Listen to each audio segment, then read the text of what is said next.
feel says no. There we go. Hey guys, I'm Cassie Dunn, your local realtor. This is Mark Higgins, your Morning, neighborhood everyone. broker. Good morning, guys. Sorry, we've kind of had a couple week breakup since the last time we've been able to sit together. I was sick, and then Mark went on vacation, some much needed happens. downtime. How was your vacation, though? It was good. It was hot. Where'd you go again? There's most of the west side of the state. Show me. Here-ish, all down here-ish. And a little bit over here-ish. There was a lot of driving. You went to the beach, though, right? Yes. So you several can't times. complain. Anyone who's been to the beach doesn't get any room to complain, in my mind. That's true, especially when it's the beach. I like Michigan. Beautiful. Yeah, I'm going to North Carolina next week. Did I tell you that? You might have mentioned. Going to see my buddy Mike Servin. Shouts out to Mike Servin. I'm gonna go see him and his wife for a little bit. I'm also just go there and go. That doesn't sound. It doesn't. But anyways, what I was excited. Well, we were both excited. I'm probably a little bit more excited because that's just my MO. To tell you that I redid my office. So I moved to Landmark in March. It seems like years ago, but it's only been a couple months. Oh, was it March? I think so. I think it was sometime in March. It was mid-COVID. I made the move. Yes, like Um, late March, maybe. Capitalized on Mark not knowing who I was and what I was up to. Slid in here, acted normal. Now I'm not. Anyways, and so he gave me the back office, which is probably the best office in the whole building, in my opinion. Well, next to mine, of course. Well, even your office, like I like it because it's tucked back here, and you know you kind of get some privacy back here, and Yeah. And I was thinking that would be far enough away from everybody else where it would be a little quieter. Not so much. I have a very loud voice. It just carries. Indeed. So anyways, my sister Larissa came through. Well, Mark's been giving me a hard time, like, hey, why haven't you decorated your office? Why haven't you decorated your office? And the truth is, like, I'm not a decorator. If you went and see my house, it's like nobody lives there. Like, seriously, you just move in? No, I just don't decorate. So anyways, Mark's giving me a hard time. He's like, you gotta decorate, you gotta, you spend a lot of time in here. And so anyways, my sister Larissa, who did a fantastic job, picked out tons of furniture. And you know what? I'm really excited because it turned out really nice. I think it turned out really nice. It is really good. She picked out this cool, don't mean to rhyme, but bull. Anyways, so you want me to give him a spin around the office? Give them a spin. I'm gonna give you guys a spin around the office, really quick. Okay, let me see here. Oh, that's going to make me dizzy. Oh, whoops. Sorry, guys. I'll give you a little tour. Okay. So here is the bull. There is more. And then look at that accent wall. Isn't it super cute? You can see our janky stuff here. This is legit what we're looking at. Anyway, so I have this cute accent wall. Anyways, yeah, it's pretty nice. So now, Much better than the 4 tan walls that it was. That was so boring. yeah, it was pretty boring. I messed up the camera. This is why I didn't want to That's fine. Okay, but anyways. She moved an eighth of an inch, so I'm sure it's way better on your side. Well, anyway, so it looks really great in here. I'm super comfortable. The flow is really nice. I actually had a client. I didn't tell you this. I had a client make me a wreath for my door. A wreath? A wreath, like a circle. That would be cool if it was Christmas or something. No, it's not a Christmas wreath. It's just like a decorative wreath. Okay. I asked her if the name of the business was Aretha. She didn't get it, but that's okay. It was good. All right. So, anyways, I think Mark and I wanted to talk about something. This is what we talked about earlier this week. We thought it was really important. That there's a lot of information, I think, in the mainstream media that talks about the economy, that talks about what we're experiencing and how it relates to real estate. So there's a lot of opinions on real estate, right? Yes. That we're seeing, and we're just going to call it information. So what we kind of wanted to do was tell you what we're seeing locally happening, right? Yes. A lot of what I see on the news is talking about how bad the housing market is in Texas or North Carolina or something. I heard the other day. Like, okay, that's horrible. right. That's You know, horrible. that's not here. Yeah. That's not everywhere. And I see it on Facebook. Somebody reposting how the housing market's going to crash. It's not happening. Well, and so we kind of started talking about reasons why we feel like that's not going to happen. Right. And I think we came up with 3 main points that we'd love to share with you guys. The first one being that last time we saw a housing market crash, we were seeing a lot of people get approved for mortgages that couldn't afford it, right? Absolutely. I actually had a builder tell me to bring him any client, and I quote, if they have a pulse, I'll get them a mortgage. This was like '05. So the, Oh you yeah, I know, forgot you were down there. No, it wasn't even an install. before before the market, fully crashed like '08, I think everybody considers the peak of the mess.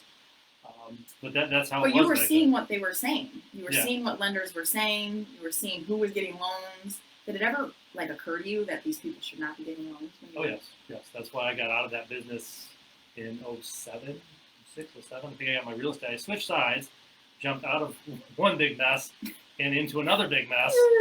So, but it was definitely for the best. Mhm. But the building industry took it very hard when that market crashed. So it was definitely time to go. But yeah, you could see it coming for years before it happened if you were looking into the market as a whole. And that's what led up to the last housing market Correct. collapse, if you will. So we're not seeing that today. We're seeing a lot tighter parameters on how to get a loan. We're seeing a lot tighter debt to income ratios. We're seeing a lot, even like credit scores. We're seeing them get a little bit more they strict on bumped. credits. Everything's kind of, and even after COVID, like it bumped even further. So people are getting a little tighter, and it does suck. Like some people lost their jobs or they're intermittently off work right now. So again, they're still not just approving those loans, guys. Like those people have to go back to work to close those deals, and some sellers are working with it and some are not. But so again, just much tighter parameters on getting a mortgage approved. So totally different scenario. Just for the record, I hate this two monitor thing. Oh, is it stressing you out? It stresses me out because I keep looking at that one and then I look at this one. It looks like I'm staring out Here, into I'll help space you. watching squirrel. Yeah, that worked out well. No, it's fine. There you go. All right, cool. Mark apparently was way too distracted about the two monitor setup. But anyhow, so I think the next big point that we went over was that, again, you were there. You were seeing it happen. 5, 6, that what was leading up to 8 was inflation. We were seeing how much the numbers were inflating every single year, on average 12% a year. Yeah, it was crazy. Prices were crazy. Out of control. Building houses as fast as you could possibly produce them Getting anybody into them. and selling them for whatever because anybody with a pulse can get a mortgage. Yeah, and the average right now that we've seen inflation happen even in an entire year is not even been 6. And if it was 6, 5-6%. yeah, so you're not seeing these rates rising and rising and rising to the point where it has to collapse and cause a problem. You're still seeing a lot of seller-driven demand, so that's what we were talking about. You're seeing people guaranteeing money. That's coming from the buyer demand, though. That's not coming from inflation. Correct. That's coming from, like, I need a house and I'm willing to pay extra for it. Right.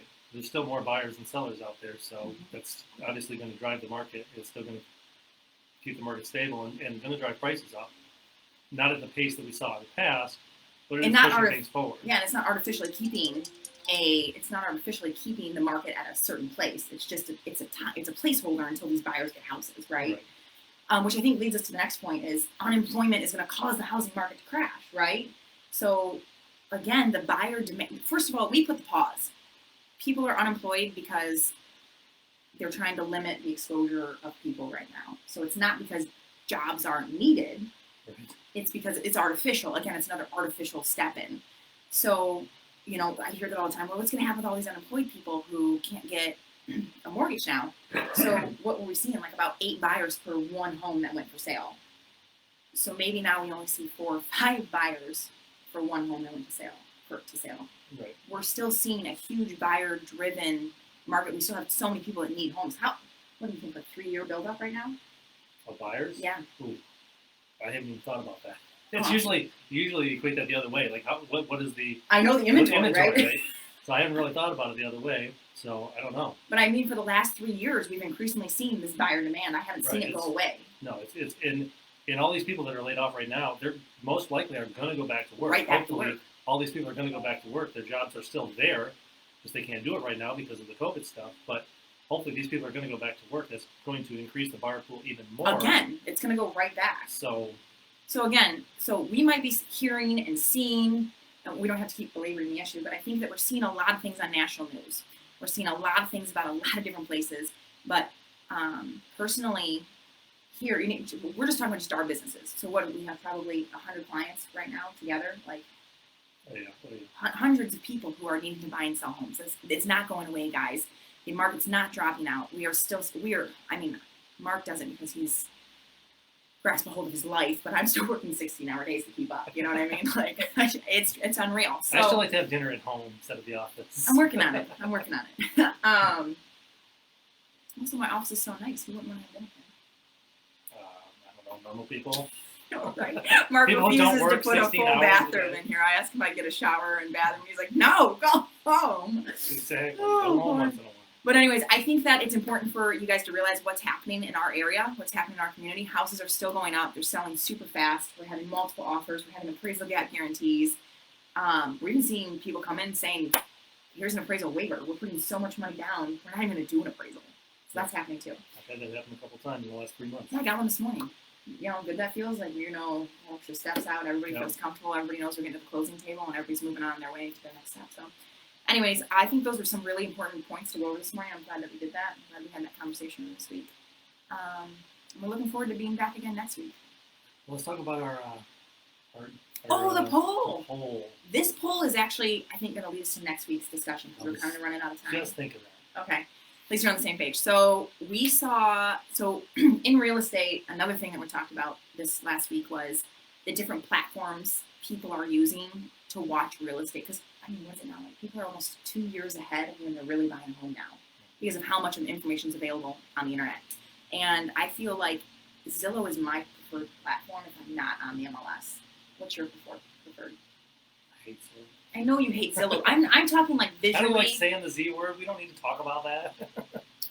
It does have some convenient features. It has some convenient features, but the hard part about all of these sites are they're not always super accurate, right? Right. So that's what we'll get into next week. But for me, my preferred visual platform is Zillow.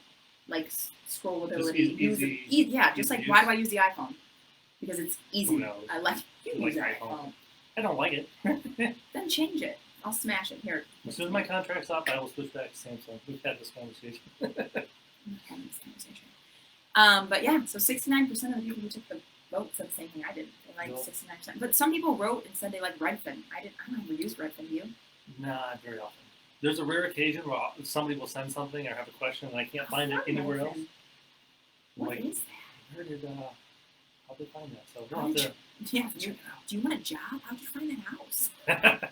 Right. But anyways, guys, we'll talk more about that and just these different platforms you can use to see what's going on in the real estate market, tips on how to filter through some of that information, and go from there next week. It was really good to see you guys and look forward to seeing you.